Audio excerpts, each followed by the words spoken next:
മനുഷ്യൻ്റെ ജീവിതത്തിൽ തന്നെ മാറ്റിമറിക്കുന്നതാണ് ചില മാറ്റങ്ങൾ. പല കേസും ഞാൻ കാണുന്ന പല ഗ്രോണപ്സിൻ്റെ ജീവിതത്തിലും ഒരു ടേണിംഗ് പോയിൻ്റ് അല്ലെങ്കിൽ ഒരു ഡ്രമാറ്റിക് ഇവൻ്റ് എന്ന് പറയുന്നത് മിക്കപ്പോഴും ഒരു മാറ്റം തന്നെയാണ്. മിക്കപ്പോഴും അതൊരു സ്കൂൾ മാറ്റവും ആവാറുണ്ട്.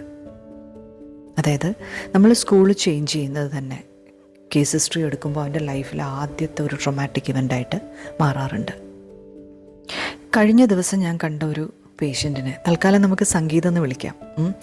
അദ്ദേഹം ഒരു ഇൻട്രോവേർട്ടാണ്. മിക്കപ്പോഴും എനിക്ക് തോന്നാറുണ്ട് ഇൻട്രോവേർട്ട് എന്ന് പറയുന്നത് ഫാമിലി സിറ്റുവേഷൻസ് കൊണ്ടാണ് എല്ലാവരും ഇൻട്രോവേർട്ട് ആവുന്നത്. കാരണം മിക്കപ്പോഴും ഒറ്റ മക്കളാവും, അല്ലെങ്കിൽ പാരൻസ് ഭയങ്കര എക്സ്ട്രോവേർട്ടായിട്ടുള്ള പാരൻസിൻ്റെ ഇടയിലിരുന്ന് മടുത്ത് ഇൻട്രോവേർട്ടായിട്ടുള്ള ആൾക്കാരെ വരെ എനിക്കറിയാം. അതുകൂടാതെ എപ്പോഴും ഒരു കൺട്രോളിങ് ബിഹേവിയറും ഒന്നും പുറത്തിറക്കാതെയും ഭയപ്പെടുത്തിയൊക്കെ വളർത്തിക്കൊണ്ട് വരുന്നവരാണ് കൂടുതലും ഈ ഒരു ഇൻട്രോവേർട്ട് എന്ന് പറയുന്ന ഒരു ക്യാരക്ടറിലേക്ക് പോകുന്നത്. അപ്പോൾ ഈ കഥയിലെ സംഗീതമാണെങ്കിൽ അധികം സംസാരിക്കാത്തൊരു കുട്ടിയാണ്, ഒരു ബഹളത്തിനും പോവില്ല.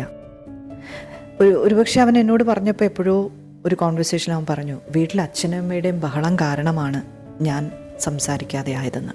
കാരണം അച്ഛനും അമ്മയുടെയും വഴക്കുകളുടെ ബഹളത്തിൻ്റെ ഇടയിൽ നിൽക്കുന്ന മിക്ക കുട്ടികളും അവർ ഒരുപാട് ഭയം, ശരിക്കും പറഞ്ഞു കഴിഞ്ഞാൽ നല്ല ഭയത്തിലാണ് അവർ ജീവിക്കുന്നത്.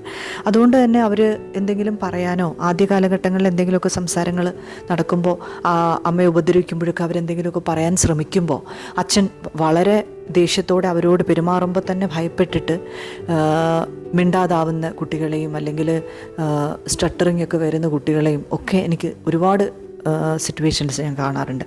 അപ്പോൾ ആ ബഹളമായിരുന്നു സംഗീതിൻ്റെയും നിശബ്ദതയ്ക്ക് പിന്നിൽ, അല്ലെങ്കിൽ സംഗീതിൻ്റെ ശബ്ദമില്ലായ്മയ്ക്ക് പിന്നിൽ.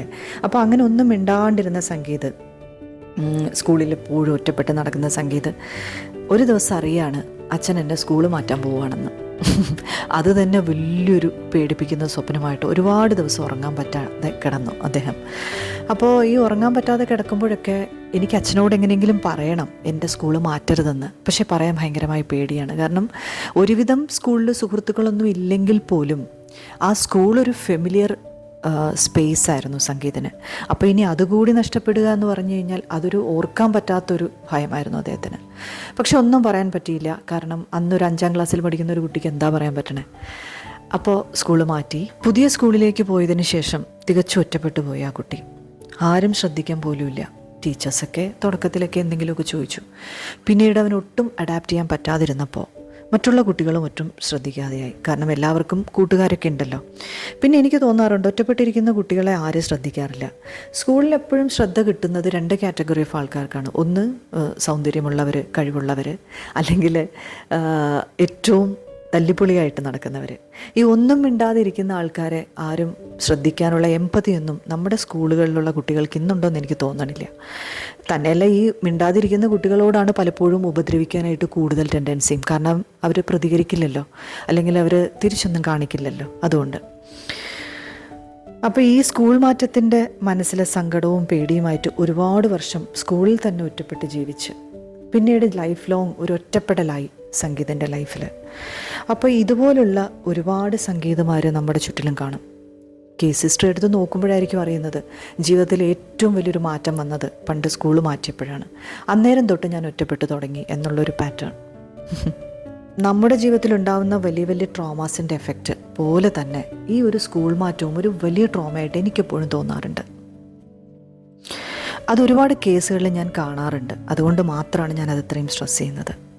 അപ്പോൾ പാരൻസിനോടാണ് ഇനി എനിക്ക് ചോദിക്കാനുള്ളത്. അപ്പോൾ നിങ്ങളോട് ഞാൻ ഇങ്ങനെയൊക്കെ പറയുമ്പോൾ നിങ്ങൾ എന്നോട് ചോദിക്കാൻ പോകുന്ന, അല്ലെങ്കിൽ നിങ്ങളുടെ മനസ്സിലെങ്കിലും ഉള്ളൊരു കാര്യം, ഇതൊക്കെ ഇത്ര വലിയ കാര്യമാണോ, നമ്മളിത് എന്തെല്ലാം കഴിഞ്ഞിട്ടാണ് ഇവിടം വരെ എത്തിയതെന്ന്. അത് മിക്കപ്പോഴും പാരൻസിൻ്റെ നാവിൽ നിന്നും, അല്ലെങ്കിൽ ഒരു പല ക്ലാസ്സുകളൊക്കെ എടുക്കാൻ പോകുമ്പോൾ ഞാൻ കേൾക്കണ ഒരു കാര്യമാണ്, നിങ്ങൾ ഒരുപാട് കാര്യങ്ങൾ തരണം ചെയ്ത് തന്നെയാണ് ഇവിടം വരെ എത്തിയത്, അതായിരുന്നു നിങ്ങളുടെ സ്ട്രെങ്ത്. പക്ഷേ ഇന്ന് നമ്മുടെ കുട്ടികളോ, അവർ സ്കൂൾ ബസ് വന്ന് മുറ്റത്ത് നിൽക്കുമ്പോൾ സ്കൂളിലേക്ക് പോയി തിരിച്ച് വീട്ടിലേക്ക് എത്തുന്നവർക്ക് എന്ത് എക്സ്പീരിയൻസസ് ആണുള്ളത്? നമ്മളെപ്പോലെ അതിതീക്ഷ്ണമായ ഒരു എക്സ്പീരിയൻസസും നമ്മുടെ കുട്ടികൾക്ക് അൺഫോർച്ചുനേറ്റ്ലി കിട്ടുന്നില്ല. അപ്പോൾ പിന്നെ അങ്ങനെ യാതൊന്നും കിട്ടാത്തൊരു കുട്ടി എങ്ങനെ മെൻ്റലി സ്ട്രോങ് ആവും? അപ്പം നമ്മൾ അവനെ തീക്ഷ്ണമായ ഒരു പുതിയൊരു മാറ്റത്തിലേക്ക് കൊണ്ടുവരുമ്പോൾ അവനത് താങ്ങാൻ പറ്റുമോ? ഒരിക്കലും പറ്റില്ല എന്നുള്ളത് എന്നെപ്പോലുള്ളവരുടെ മുന്നിലേക്ക് നിൽക്കുമ്പോഴാണ് അവർ പറയുന്നത്. അതുകൊണ്ട് നിങ്ങളോട് ഞാൻ ഒരിക്കൽ കൂടി സ്നേഹത്തോടെ ചിന്തിക്കാൻ പറയുകയാണ്. ഇനിയൊരു സ്കൂൾ മാറ്റം നിങ്ങളുടെ മനസ്സിലുണ്ടെങ്കിൽ, ഇത് കേൾക്കുന്ന ഏതെങ്കിലും ഒരു പാരൻറ്റിൻ്റെ മനസ്സിലുണ്ടെങ്കിൽ ഒന്നുകൂടി ആലോചിച്ചോളൂ. അതുമാത്രമല്ല, നിങ്ങളുടെ കുട്ടിയെ സ്നേഹത്തോടെ അടുത്ത് വിളിച്ചിരുത്തിയിട്ട് അവൻ്റെ കണ്ണിലേക്ക് നോക്കിയിട്ട് അവനോട് ചോദിക്കണം, നിനക്ക് പറ്റുമോ ഇല്ലേ എന്നുള്ളത്. അല്ലാതെ അതെൻ്റെ തീരുമാനമാവരുത്. കാരണം ഈ കേസ് ക്ലോസ് ചെയ്തപ്പോൾ ആ പയ്യൻ്റെ 30 വയസ്സിൽ മുകളിലായ ആ പയ്യൻ്റെ അച്ഛൻ വന്ന് എൻ്റെ മുന്നിലിരിക്കുമ്പോൾ അദ്ദേഹത്തിൻ്റെ കണ്ണിലുണ്ടായിരുന്നൊരു വിഷമം ഉണ്ടായിരുന്നു. ഇതൊന്നും ഞാൻ അറിഞ്ഞില്ല മാഡം, ഇതൊക്കെ എനിക്കറിയാൻ പറ്റിയിരുന്നെങ്കിൽ കുറച്ചുകൂടി നല്ലൊരു മെൻ്റൽ സ്റ്റേറ്റിലെ ഒരു കുട്ടിയെ എനിക്ക് വളർത്തിയെടുക്കാമായിരുന്നു എന്ന്. പിന്നീട് നമ്മൾ റിഗ്രറ്റ് ചെയ്തിട്ട് കാര്യമില്ല. ഒരുപക്ഷെ നമ്മുടെ കുട്ടിക്ക് പലപ്പോഴും നമ്മളുടെ ഒരു സംസാരത്തിൽ നിന്നും കിട്ടാത്ത ഒരു സേഫ്റ്റിയും സെക്യൂരിറ്റിയൊക്കെ നഷ്ടപ്പെട്ടു പോയതാവും. പക്ഷേ അതിനു മുന്നേ ഇനിയെങ്കിലും നിങ്ങൾക്കത് ചെയ്യാൻ പറ്റുമെങ്കിൽ അത് കൊടുക്കുക, അത് ചെയ്യുക, ആ ഒരു അഷുറൻസ് കൊടുക്കുക. ഒറ്റപ്പെടുക അല്ലെങ്കിൽ ഒറ്റയ്ക്കാവുക എന്നത് ഒരു വലിയ സങ്കടമാണ്. പലപ്പോഴും ക്ലാസ്സിൽ ആരും ശ്രദ്ധിക്കാതെ ഒറ്റയ്ക്കിരിക്കുന്ന കുട്ടിയുടെ മേലാവും എൻ്റെ കണ്ണ് പതിയ. കാരണം മറ്റുള്ളവർക്കൊക്കെ അവരുടെ സങ്കടങ്ങൾ പറയാനെങ്കിലും പറ്റും. ഈ കുട്ടികൾക്കാവട്ടെ ഒന്നും പറയാൻ കഴിയില്ല എന്നതാണ് സത്യം.